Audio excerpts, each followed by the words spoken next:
ప్రతి బిల్డింగ్ దగ్గర ఇదే బెదిరింపు, ప్రతి ఇల్లు కడతానారంటే బెదిరింపులు, పోయి కండవా వేసుకోపో లేకుంటే బిల్డింగు పీకేస్తాము అని చెప్పి ఆ రకమైన బెదిరింపులు. దగ్గర దగ్గర చంద్రబాబు నాయుడు గారి స్వయాన ఆయన చేతి మీద పట్టాలు, తుంపటి పట్టాలు ఎవరు ఇచ్చిన ఆయన ఆదేశాల మీద తుంపటి పట్టాలు జరిగితే 6,000 పట్టాలని పీకి పారేసి వైఎస్ఆర్ లీడర్లకు 100 నీకు 100 నీకు 100 నీకు అని చెప్పి ఊళ్ళో జాకెట్లు పంచినట్టు పంచినారు. నువ్వు చేసుకోండి. రోడ్డుకున్న భూములన్నీ అన్నింటినీ తీసుకొని పోయి వాళ్ళకి కట్టబెట్టిన పరిస్థితి. ఇంకా మున్సిపల్ స్థలాల గురించి మనం ఆలోచన చేస్తే ఈరోజు మున్సిపల్ స్థలాల్లో బిల్డింగ్లు కట్టేసి రిజిస్ట్రేషన్లు చేసుకొని చేతులు మారిపోయే పరిస్థితి కూడా పోయిందంటే అప్పుడున్న ఒక అధికారి నుంచి ఇవన్నీ జరిగింది. ఇవన్నీ చూసినాక మీకు గుర్తుండాలా, మనం ఒక మేనిఫెస్టో అని చెప్పి పెట్టుకున్నాం. దాంట్లో ఏం చెప్పినామంటే మొట్టమొదటిది ధర్మవరంలో ఆత్మహత్య లేని ధర్మవరాన్ని కోసం పోరాటం చేస్తామని ఒకటి. 2, ఏదైనా బాత్రూములు ఇల్లు పీకమప్ప ఏదైనా ఉన్నా వాళ్ళని అడిగి నచ్చ చెప్పుకున్నాం, సర్దుబాటు చేసుకున్నాం. ఏ పార్టీ ఎవడైనా కానీ మా ఇంట్లో ఆడపిల్లలు ఇబ్బంది పడినారు, అదే అవతల ఇంట్లో ఆడపిల్లలు ఇబ్బంది పడితే అని సునకానందం పొందడం మాకు ఇష్టం లేదు. ఆ పరిస్థితి మాత్రం మేము తీసుకురా అని చెప్పని మనం మేనిఫెస్టోలో కూడా పెట్టడం జరిగింది. కానీ ఈరోజు ఆ వ్యక్తికే కొన్ని ప్రాబ్లమ్స్, కొన్ని అవగాహన లేకపోవడం వల్ల, కొన్ని దీనిల వలన అతనికే మున్సిపల్ చైర్మన్ మళ్ళీ కమిషనర్గా ఈ ధర్మవరం మున్సిపాలిటీ పోస్టింగ్ పడడం జరిగింది. దాని విషయంలో ధర్నా చేయడానికి రాలే, కాలను బట్టి బయటకు ఇచ్చడానికి వచ్చినాయి.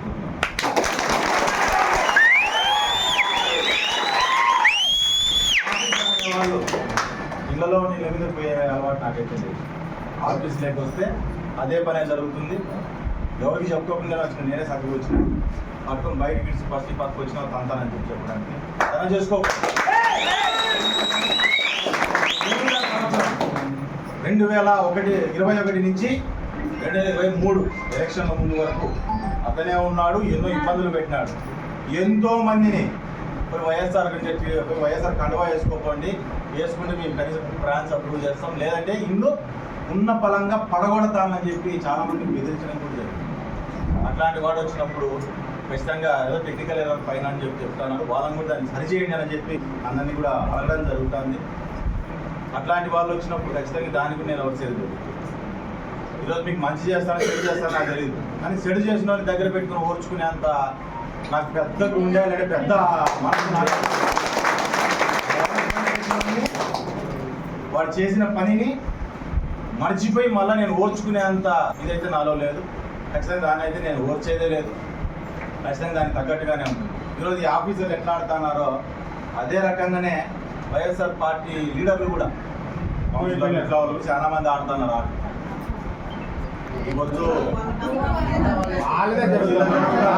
ప్రతిపక్షంలో ఉన్నట్లు ఉన్నామన్నా ఇప్పుడు ఇలా జరుగుతుంది.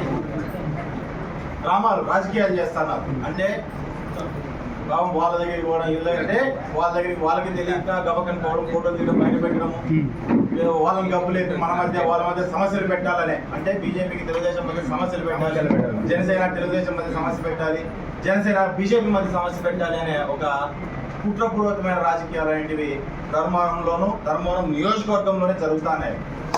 చాలా వరకు జరుగుతున్నాయి. అవన్నిటిని కూడా మనం గమనించుకుంటున్నాం. వాళ్ళు కూడా ఒకటి గమనించుకోవాలి. గవర్నమెంట్ పోతే 2 నెలలు కూడా మీరు నిలబడలేకపోవడం అనేది నాయకులుగా నిజంగా మీరు ఏమాత్రం ప్రజల్లో ఇదైతారో మీరు ఒకసారి ఆలోచన చేసుకోండి.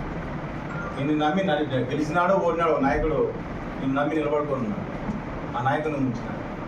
మా గవర్నమెంట్ పోయిన తర్వాత ఇబ్బందులు పెడతానా మనం ఇంతమంది అదే జెండా పట్టుకున్నాము, అదే కండువా వేసుకున్నాము, గర్వంగానే తిరిగినాం.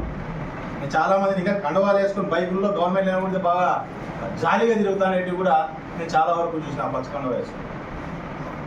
ఇదే బీజేపీ వాళ్ళు అక్కడ కనీసం బీజేపీ ఎమ్మెల్యే అవుతాడా లేదా అనే ఆలోచన లేకపోయినా కానీ చాలామంది బీజేపీ కండువాలు వేసుకుని అదే రకంగా నమ్మకంగా నిలబడిపోయిన కూడా చాలామంది ఉన్నారు.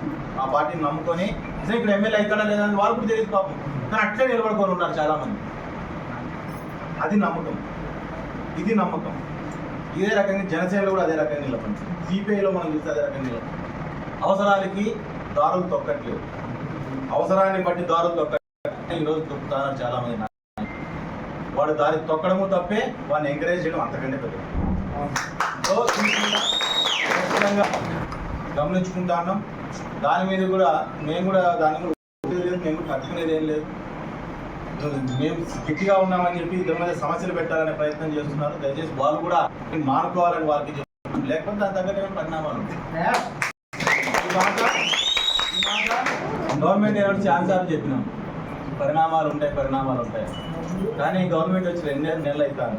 4వ తారీఖు 3 నెలలు 12 తారీఖు